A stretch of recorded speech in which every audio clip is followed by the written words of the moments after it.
kuatkan hati. Negeri ini memanggilmu kawan.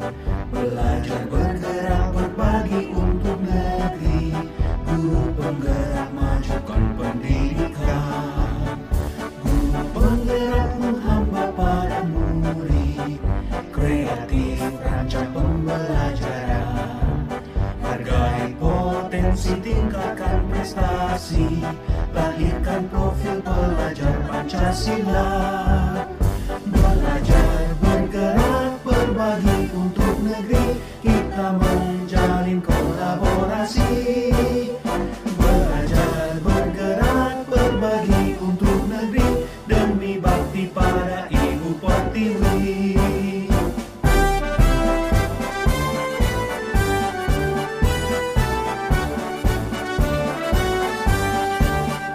Bulatkan tekad, kuatkan hati. Negeri ini memanggilmu kawan. Belajar bergerak berbagi untuk negeri. Guru penggerak majukan pendidikan. Guru penggerak menghamba pada murid. Kreatif rancang pembelajaran. Hargai potensi, tingkatkan prestasi. Lahirkan profil pelajar Pancasila.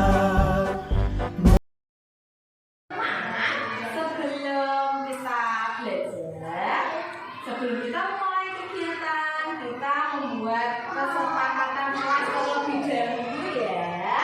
Oke, kita membuat keyakinan kelas dulu.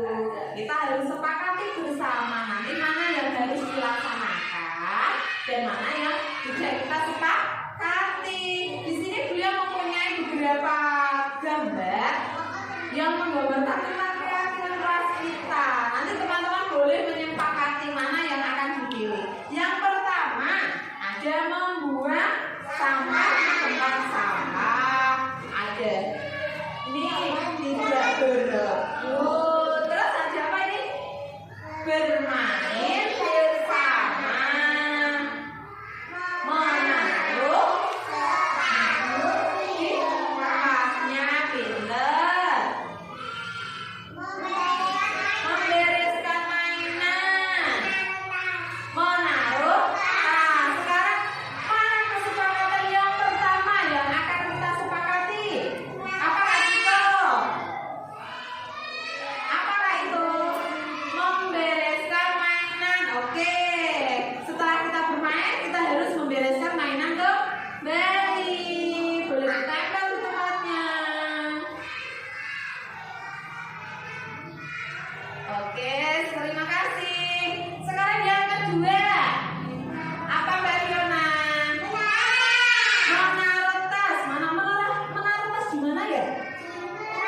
Di rak tas harus di tempat tas. Oke. Terus yang ketiga apa Kak Isa atau Kak Hasan?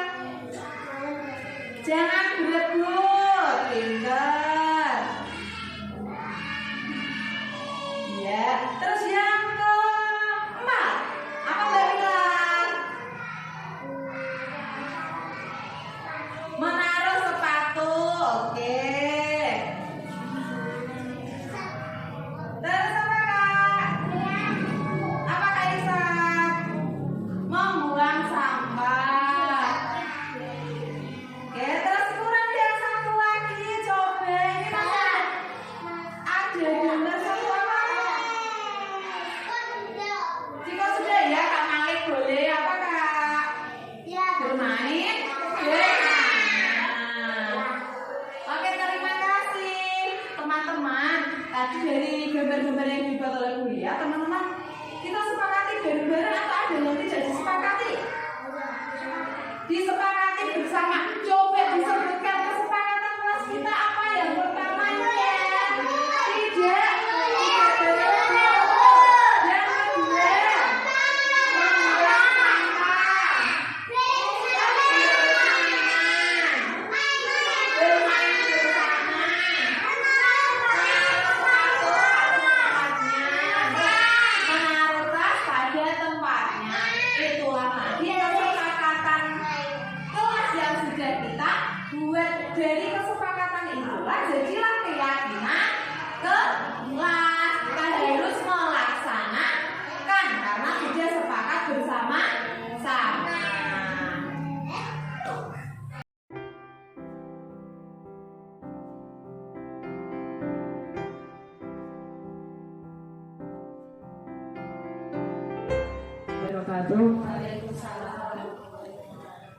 Mohon izin untuk menyampaikan diseminasi modul 1.4 tentang budaya positif. Saya Amalia Romawati, CGP Angkatan 7 dari TK Pertiwi 2 Biji, Kabupaten Kudus. Dengan profil dari fasilitator beliau Bapak Pangarso Yulian Moko dan pengajar praktik beliau Ibu Rofiko. Filosofi pendidikan Ki Hajar Dewantara. Tujuan pendidikan menuntun segala kodrat yang ada pada diri anak agar anak dapat mencapai keselamatan dan kebahagiaan yang setinggi-tingginya baik sebagai manusia maupun sebagai anggota masyarakat. Konsep utama budaya positif. Yang pertama, perubahan paradigma belajar. Yang kedua, disiplin positif. Yang ketiga, motivasi perilaku manusia. Yang keempat, kebutuhan dasar manusia. Yang kelima, perilaku kontrol restitusi. Keenam, keyakinan kelas. Dan ketujuh, segitiga restitusi. Perubahan paradigma belajar menurut Stephen R. Covey. Bila kita ingin membuat kemajuan perlahan, sedikit-sedikit, ubahlah sikap atau perilaku Anda. Namun, bila kita ingin memperbaiki cara-cara utama kita, maka kita perlu mengubah kerangka acuan kita. Ubahlah bagaimana Anda melihat dunia, bagaimana Anda berpikir tentang manusia. Ubahlah paradigma Anda, skema pemahaman dan penjelasan aspek-aspek tertentu tentang realitas. Disiplin positif. Makna disiplin. Kata disiplin dimaknai menjadi sesuatu yang dilakukan seseorang pada orang lain untuk mendapat kepatuhan. Disiplin menurut Ki Hajar Dewantara, beliau berpendapat bahwa untuk mencapai kemerdekaan atau dalam konteks pendidikan kita saat ini, untuk menciptakan murid yang merdeka, syarat utamanya adalah harus ada disiplin yang kuat.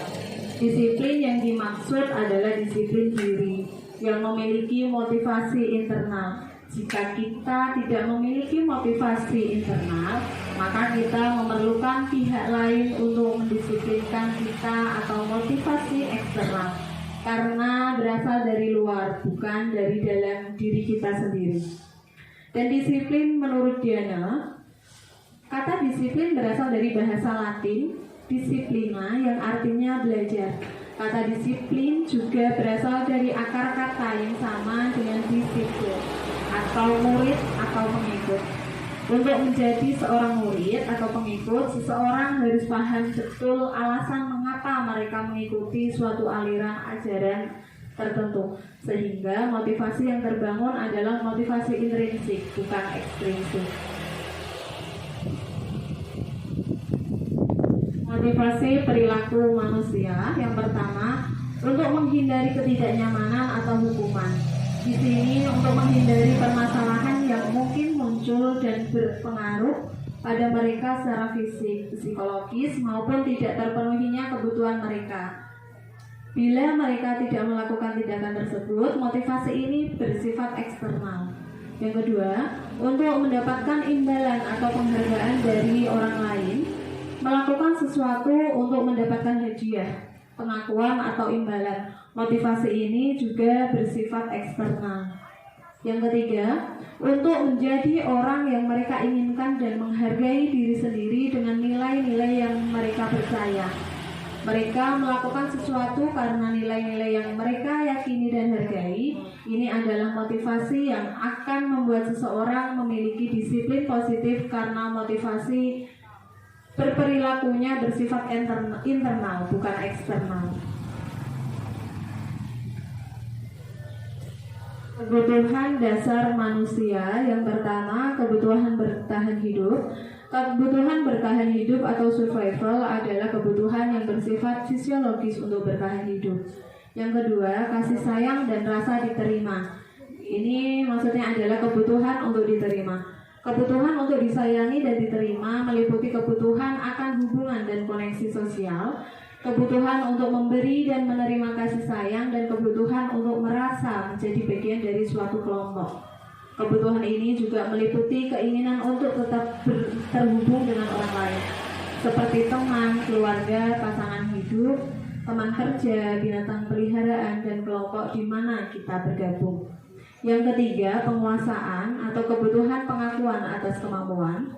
Dalam hal ini, kebutuhan berhubungan dengan kekuatan untuk mencapai sesuatu, menjadi kompeten, menjadi terampil, diakui atas prestasi dan keterampilan kita, didengarkan dan dimiliki rasa harga diri.